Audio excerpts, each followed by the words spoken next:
Dieu nous garde tout entier par sa toute-puissance. Et encore, il nous garde d'une manière constante et ininterrompue. Et existe-t-il une raison pour laquelle Dieu ne nous garderait pas d'une façon continuelle et ininterrompue?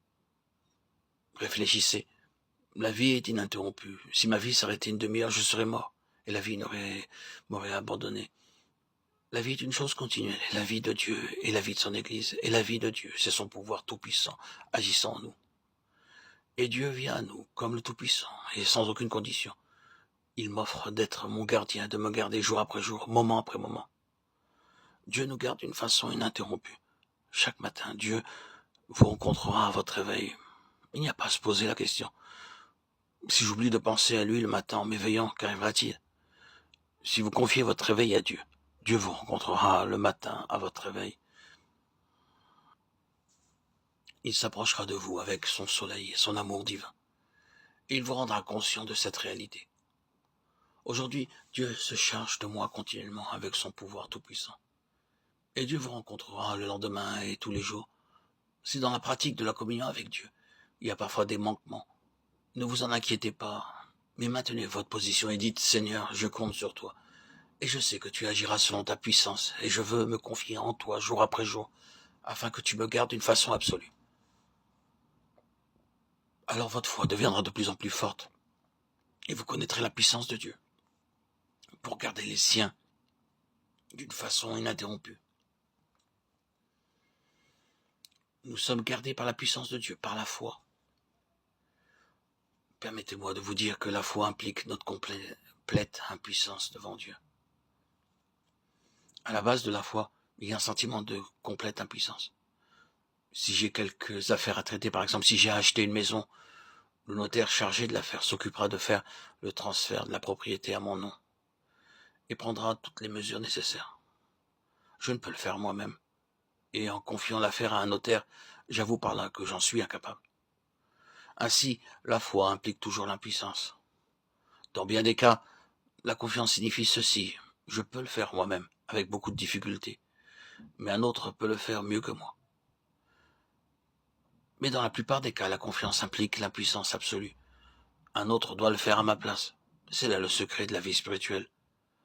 Le chrétien doit apprendre à dire: j'abandonne tout. J'ai essayé, j'ai désiré, j'ai pensé, j'ai prié, mais j'ai échoué. Dieu m'a béni et m'a aidé.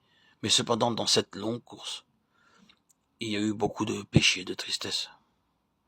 Quel changement se produit alors quand un homme ainsi brisé, et réalisant son impuissance totale, désespère de lui-même et dit: je ne puis rien faire.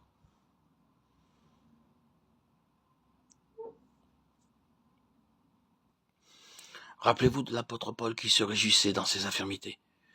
Il dit que plus il était faible, mieux cela valait pour lui, car lorsqu'il était faible, il était fort en Christ.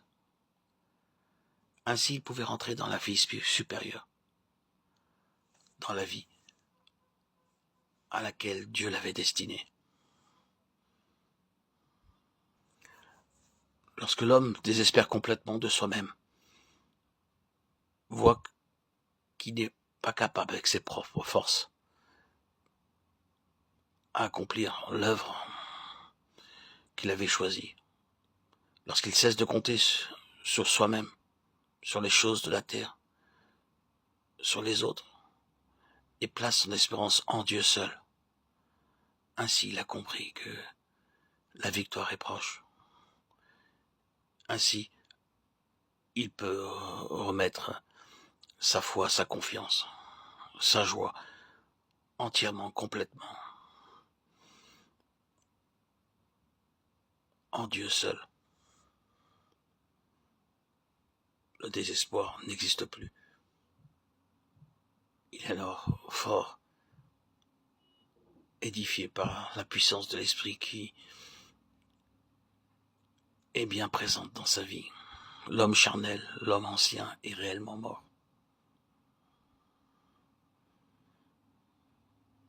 Il n'est plus une victime, mais l'acteur de sa vie. Le témoin de Dieu qui agit à travers lui.